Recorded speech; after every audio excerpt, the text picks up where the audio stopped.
consórcio, agora o que nós devemos fazer é tratar de como é cobrado o litisconsórcio de modo geral. Tendo entendido o que é o litisconsórcio, vamos passar agora para a classificação do litisconsórcio.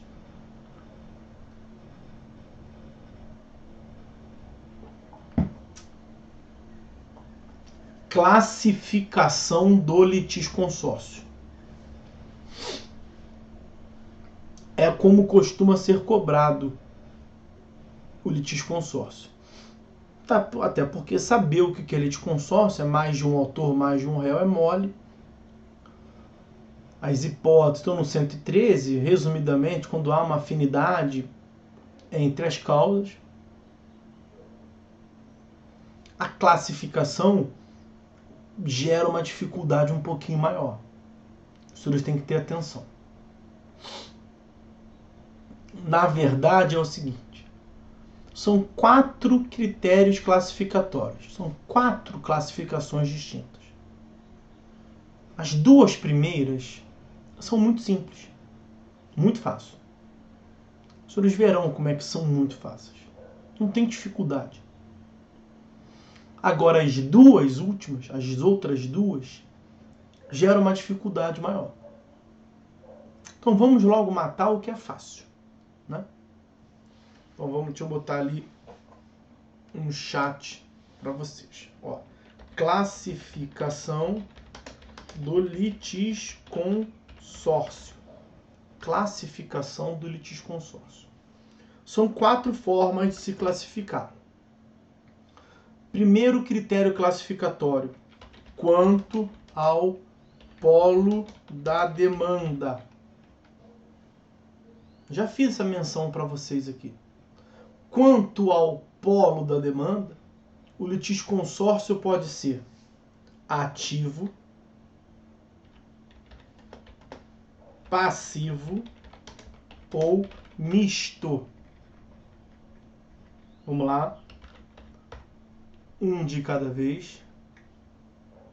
Peraí. Corrigi ali. Estava em caixa alta. Vamos lá. Ó. Quanto ao polo da demanda, e essa é a classificação fácil. O litisconsórcio pode ser ativo, pode ser passivo, ou pode ser os dois, misto. Litisconsórcio ativo, mais de um sujeito no polo ativo, mais de um demandante, mais de um autor. Simples. 40 alunos contra um professor. Há litisconsórcio nesse processo? Há. Há litisconsórcio nos 2 polos? Não. No polo passivo tem um sujeito só. Então a demanda no polo passivo está unitária, está só o réu. Está singularizada. Aonde que tem acumulação, portanto, nesse exemplo? Aonde é que tem o consórcio? No polo ativo. Litisconsórcio ativo. Ok? O que é o litisconsórcio passivo? É quando há uma pluralidade somente no polo passivo. Mais de um réu, mais de um demandado. O consumidor vai a juízo em face do produtor, do comerciante, do fornecedor, toda a cadeia de produção, porque ele já entrou em contato com todo mundo e um joga para o outro. É possível, então, que se vá a juízo, um aluno só, pode ir a juízo contra o professor, também contra o coordenador, também contra a instituição? Pode. No polo passivo, estou estimulando ninguém em juízo não, tá, meus amigos? É só exemplo. No polo passivo pode ter mais de um sujeito. Litisconsórcio passivo. Pluralidades de demandados. Pluralidade de réus. Fácil. Litisconsórcio misto. Mais de um autor e também mais de um réu. Teve uma mistura. Litisconsórcio ativo, só no polo ativo. Litisconsórcio passivo, só no polo passivo. Litisconsórcio misto. mais de um sujeito no polo ativo, mais de um sujeito no polo passivo. Os 40 alunos, em face do professor, em face do coordenador, em face do diretor, em face do reitor, em face da instituição. Ó, gente pra caramba no polo ativo, gente pra caramba no polo passivo. Classifiquem esse litisconsórcio misto, tanto no polo ativo quanto no polo passivo. Esse é o critério fácil. Mel na chupeta. São 4 critérios, 4 classificações, nós já vimos uma. Foi 25%. Quanto ao polo da demanda, pode ser ativo, passivo ou misto. O litisconsórcio também se classifica quanto ao momento em que se forma o litisconsórcio. Aqui também é fácil. Em relação ao momento do litisconsórcio, o litisconsórcio pode ser originário, também chamado de inicial, ou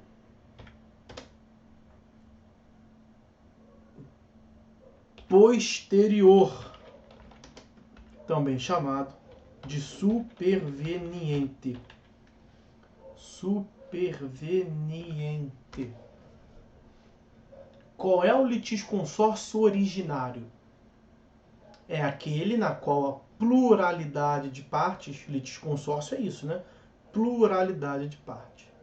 Quando esta pluralidade de partes se dá desde o início, originário, inicial, desde a origem, desde o início. Então, logo na petição inicial, nós temos 3, 4, 5, 40 autores contra um.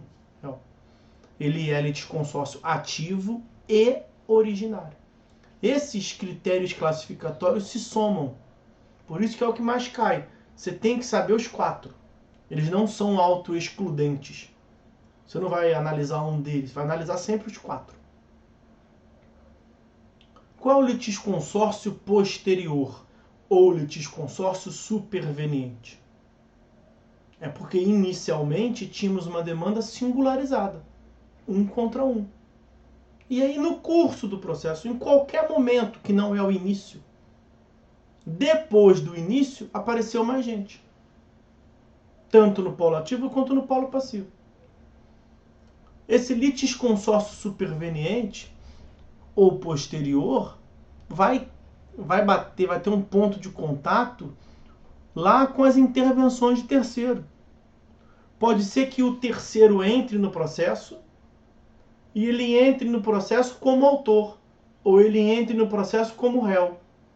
Então, algumas hipóteses de intervenção de terceiro que não vimos ainda vão provocar, eu vou falar lá na aula própria, na próxima aula vamos já falar disso, vai provocar um litisconsórcio superveniente. Por quê? Porque o terceiro está fora do processo. Entrou. Então deixou de ser terceiro, passou a ser parte. Aí nós vamos ver se ele entra como parte da demanda ou parte do processo. Ele entrando como parte da demanda, ele vai gerar um litisconsórcio, se já não existia antes. Então tínhamos um processo de um autor contra um réu. Tem litisconsórcio? Não. Um contra um. Litisconsórcio é a pluralidade de partes. Não tem pluralidade nem no polo ativo nem no polo passivo. É um autor contra um réu. Ok? Ok. Aí esse réu move um instituto chamado chamamento ao processo. Por hora é só de ouvir falar, tá? Nós veremos na próxima aula. Chamamento ao processo é uma das espécies de intervenção de terceiro. Artigo 130 e qualquer coisa, 128, por ali. No chamamento ao processo, o réu chama ao processo outros devedores solidários. Então, os chamados vão ingressar no processo como réus. Nós tínhamos um processo de um autor contra um réu. Quando o réu move essa intervenção de terceiro, chamado chamamento ao processo, ele chama ao processo outros réus. Então, o processo começou um autor contra um réu. No momento da defesa do réu, o réu falou assim, ó, Eu não tenho que estar aqui sozinho, não. Eu tenho que estar eu aqui com meus outros devedores. Ok? Se preencher os requisitos que nós veremos lá. O juiz defere. O que nos importa saber é isso aqui. Ó. O processo vinha de 1 contra 1. A partir de um certo momento vai ser 1 contra 20. É a mesma coisa? Não. Nós teremos um litisconsórcio passivo superveniente. Significa dizer, se uma questão te trouxer a informação que formou-se um litisconsórcio passivo superveniente, que há uma pluralidade de sujeitos no polo passivo, não é o ativo, no passivo, e não é desde o início, é desde o momento do curso do processo. Então o que é o litisconsórcio original ou inicial? É desde a origem do processo, é desde o início. O processo já nasceu litisconsorcial. O que é o litisconsórcio posterior? É porque não é no início, é de algum momento após, no curso do processo.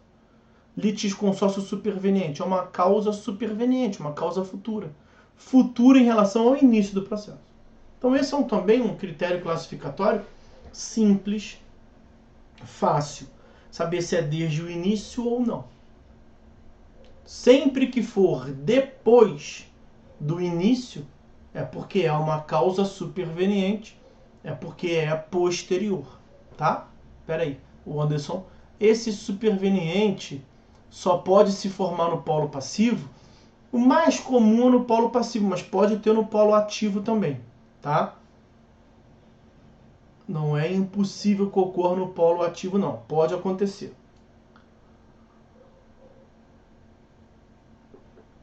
Mas o mais comum é no polo passivo. Ok?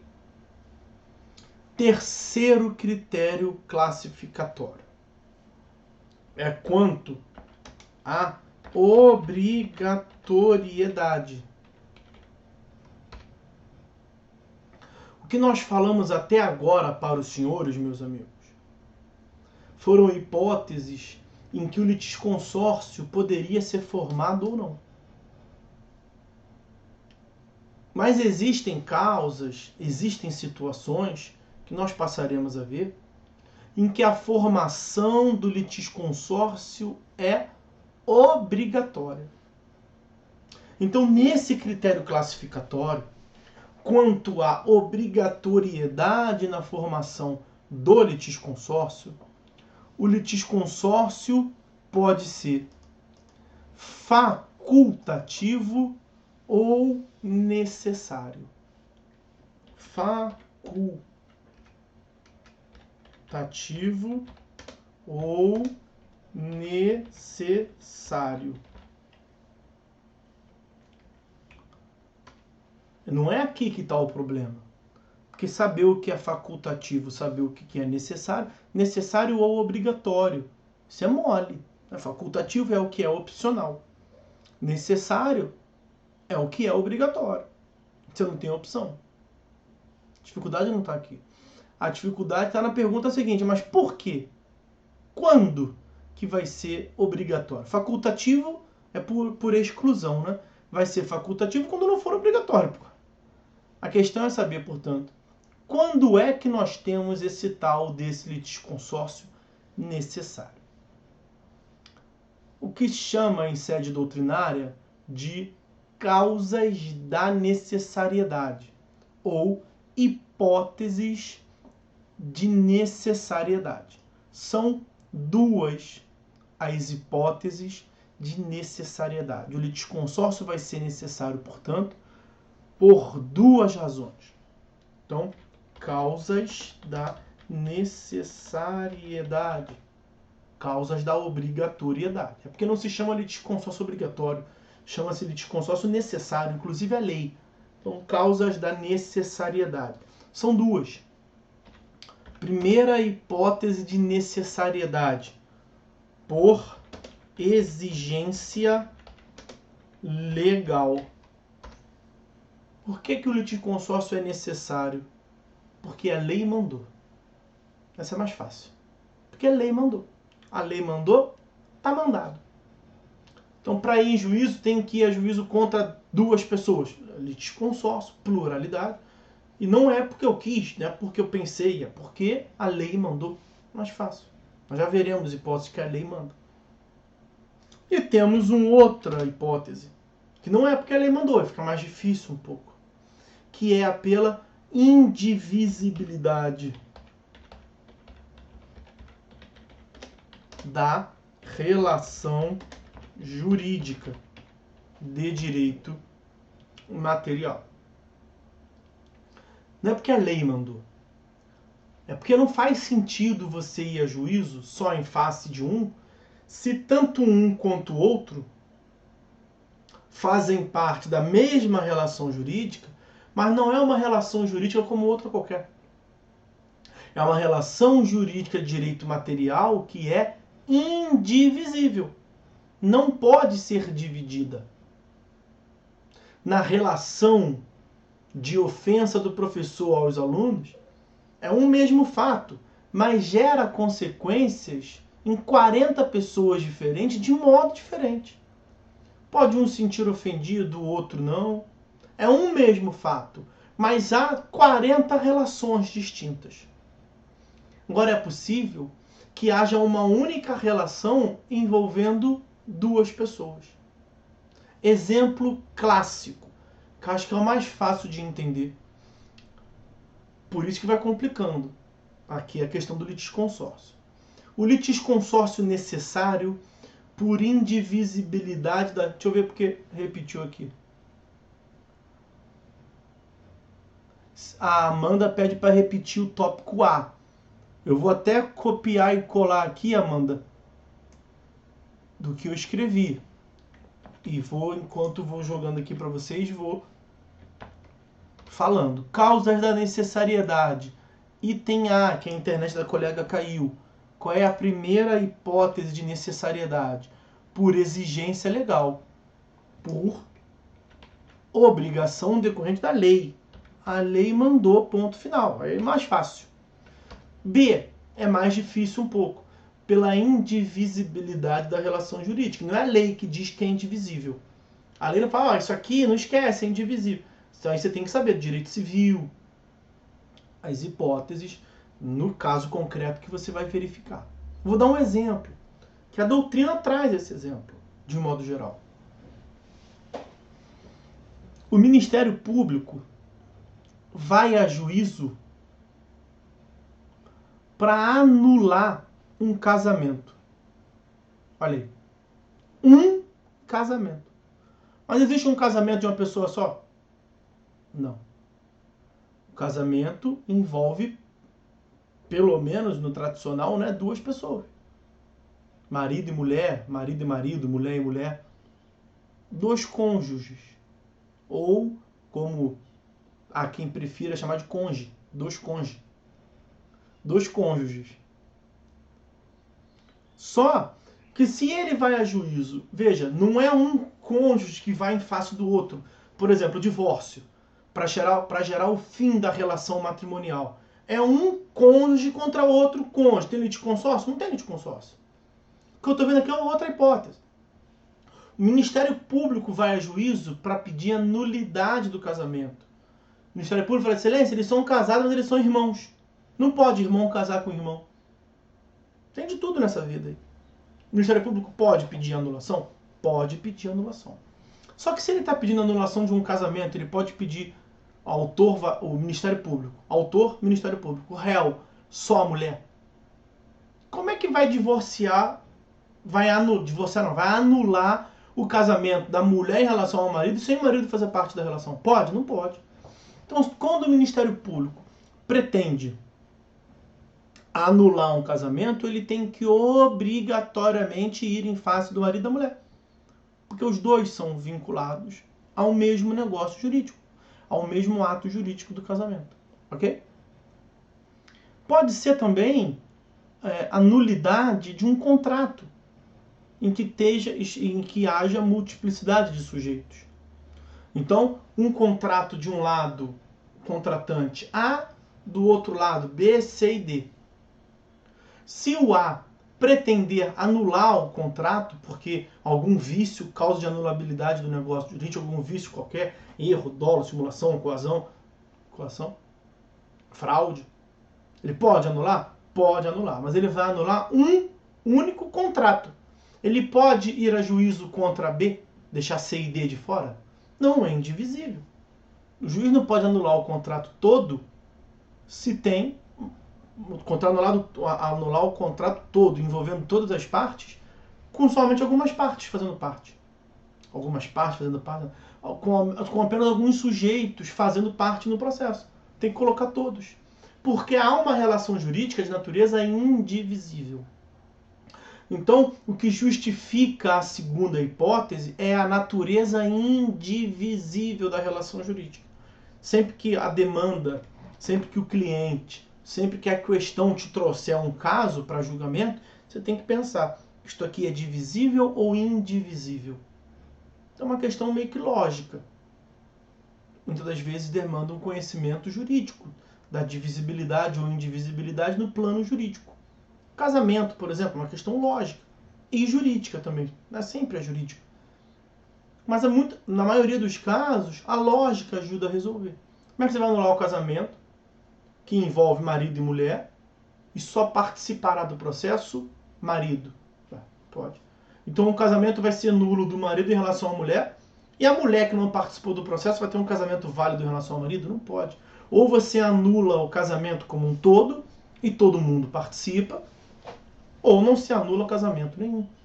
Para o Ministério Público pretender a anulação do casamento, ele obrigatoriamente deve lá colocar todos. Ok?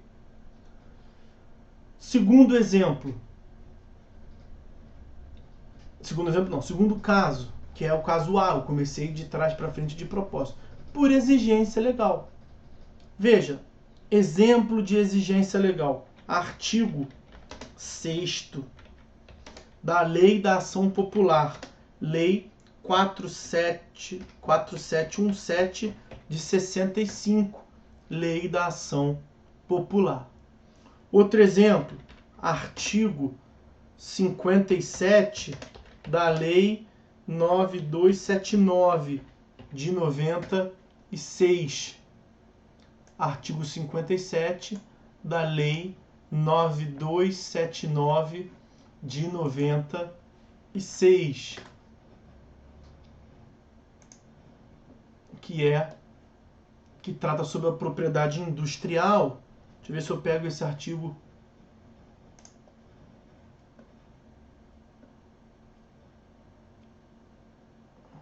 Ó.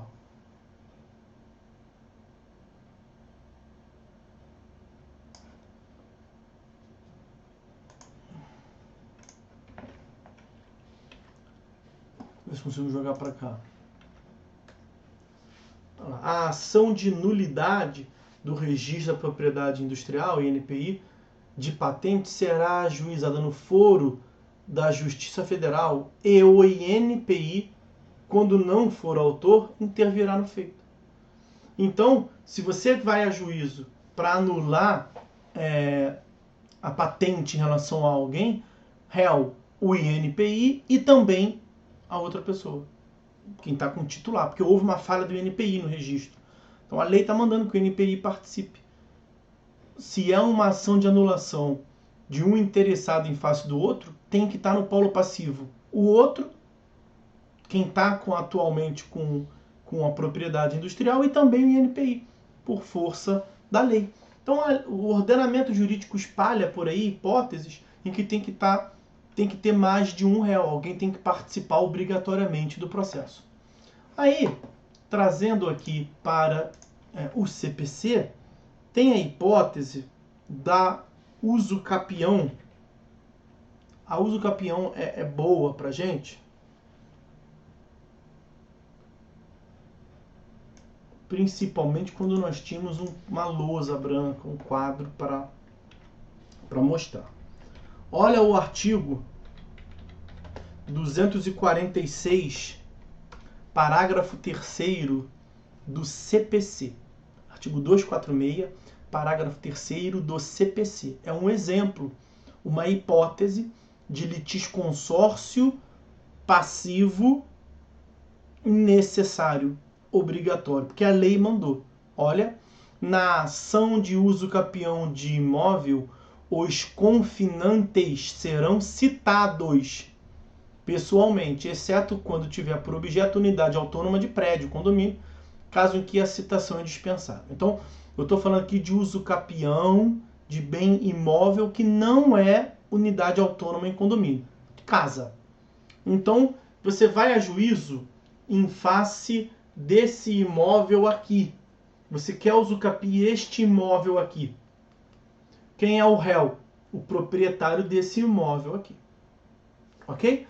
Só que é só isso? Não. A lei manda que você vá a juízo em face desse outro imóvel aqui, ó, que é vizinho. Chamado de confinante. Aqui embaixo passa a rua. Desenho isso no quadro, geralmente. Aqui embaixo passa a rua. Réu, esse aqui.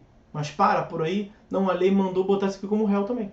Veja, eles serão citados na ação de uso capião de imóvel os confinantes, proprietários dos imóveis que confinam, que chocam.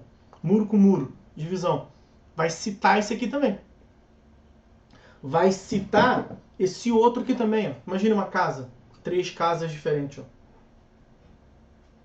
Esse aqui é o réu. E esses 2 aqui também são réus. Por quê? Porque a lei mandou. Você não quer uso capinar desse aqui. Você não quer uso capinar desse aqui. Você quer uso capinar só desse aqui do meio. Esse imóvel que é o objeto da uso capião. Então você poderia imaginar, veja, isso é totalmente divisível. Tanto é divisível que tem um muro lá separando, dividindo. Então esse imóvel é esse imóvel e esse aqui é separado. Não é porque é indivisível a relação jurídica. Não, é divisível. Mas tá botando todo mundo por quê? Resposta simples. Porque a lei mandou. Só para vocês entenderem por que a lei mandou. A lei mandou para que o proprietário desse imóvel aqui diga em juízo se o autor está pedindo algo dele. Porque, claro, que o autor pode fingir que está pedindo só desse aqui e obter no final uma sentença que diga que o imóvel dos 3 passou a ser do autor. Aí não vai dar certo, né? Não vai dar certo porque esses outros 2 tinham que participar. O que a lei está dizendo? Você vai a juízo, o autor, usucapiente, em face de todo mundo. Do proprietário do imóvel que você quer e dos imóveis vizinhos. O que esses sujeitos vão fazer no processo? Vão analisar se eles querem continuar no processo. Então esse sujeito aqui é réu no processo. Ele foi citado. O que ele vai dizer? Olha, excelência, eu analisei a planta que o autor juntou. Um dos requisitos é a planta, né? Ele está dizendo que ele quer usucapiar o imóvel que começa em tal lugar, tem a confrontação tal, mede tanto de testada, mede tanto de profundidade. E quer saber de uma coisa? Ele não está pegando meu imóvel, não. Então eu quero tirar meu corpo fora, continue ele com o proprietário do imóvel. E aí o juiz vai excluir ele do processo. Ele vai sair como litisconsórcio do processo. Mas inicialmente ele era litisconsórcio. Que ele tem que ter o direito de falar se está pegando o imóvel dele ou não. Esse outro sujeito aqui, ele também foi citado para falar se ele quer continuar no processo ou não. E ele fala a mesma coisa, excelência. O autor não está pegando o meu imóvel, não. É problema do autor e do proprietário. Quero sair fora do processo. Aí vai continuar só com isso aqui. Só com o proprietário do imóvel. Usucapiando. E se esse outro cara aqui falar, excelência, esse autor aí é mó 71. Ele está querendo usucapiar os limites desse imóvel, usucapiando, mas está pegando também, está invadindo uma parcela do meu terreno. Eu quero continuar para brigar. Ele pode continuar para brigar. Então é uma opção do camarada permanecer como litisconsorte passivo ou não, a depender se ele tem interesse direto na usucapião ou não. Então essa é a razão do porquê. Na verdade, pouco nos importa saber o porquê. Na verdade é bom saber o porquê. Mas para fins de litisconsórcio necessário, pouco importa saber o porquê. Você tem que fazer porque a lei mandou. A lei faz sentido, não faz sentido, tá certo, tá errado. A lei mandou botar todo mundo, tem que botar todo mundo. Para o nosso critério classificar isso que eu expliquei para vocês, é bom para vocês entenderem a ação de uso capião.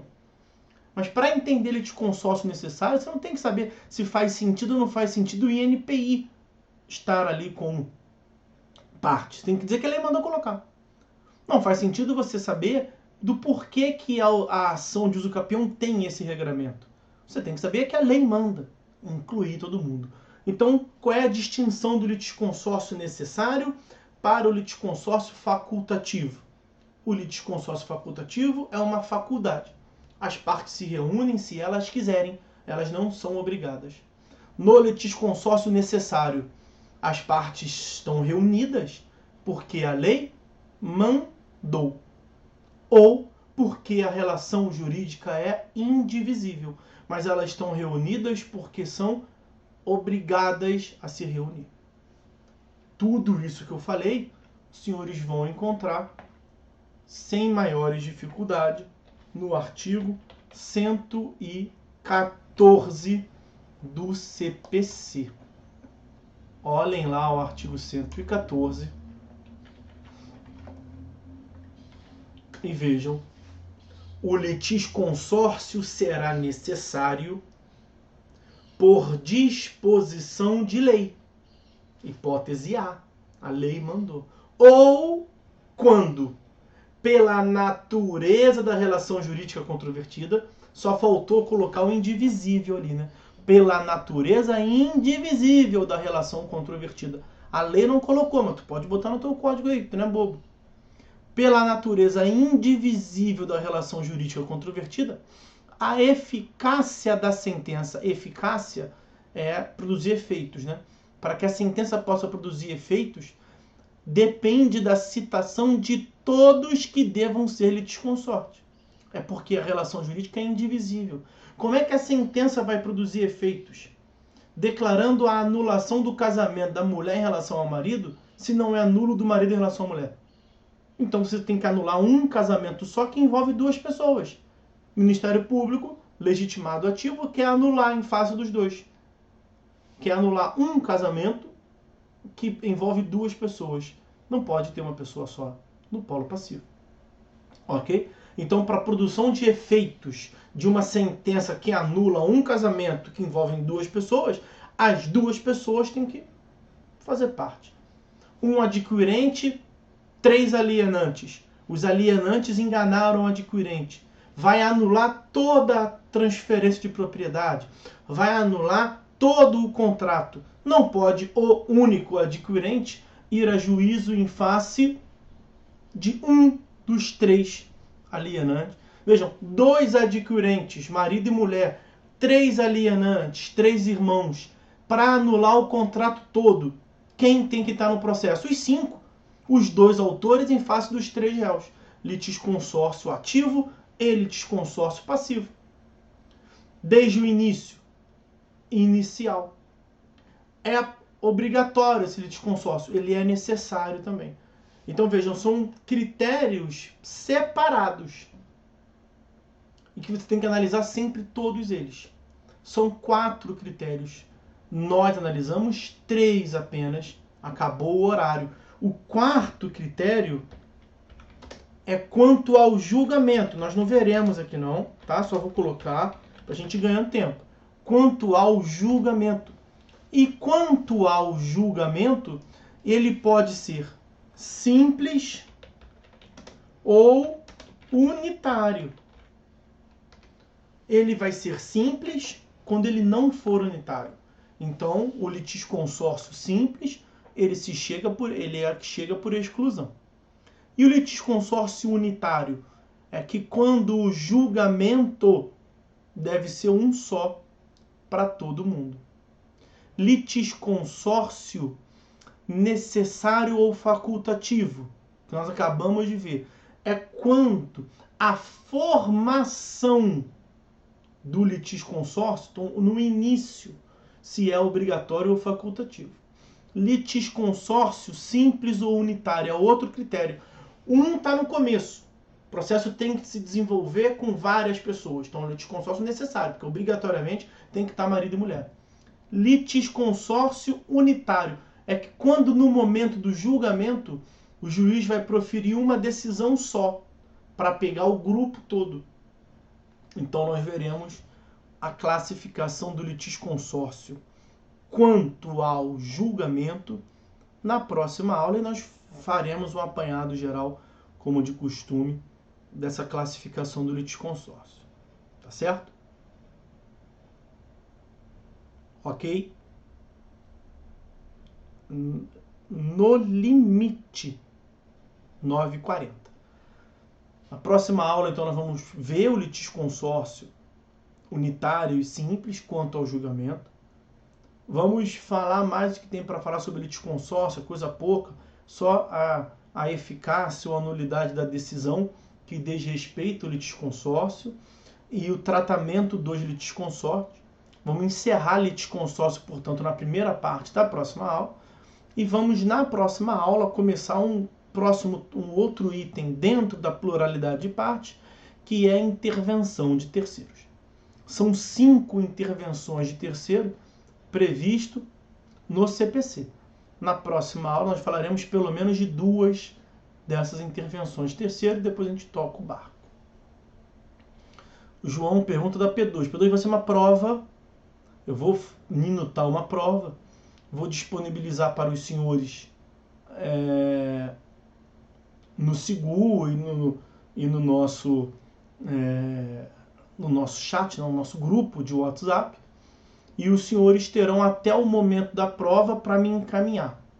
Então vai ser algo parecido, né? Vai ser tipo um trabalho. Eu vou dar uma semana pelo menos para vocês responderem, vou formular ali umas questões, os senhores têm uma semana para me mandar até o momento, como foi na primeira, né? Até o momento da prova prevista no calendário, dia 20, qualquer coisa de junho, não é isso? Prova.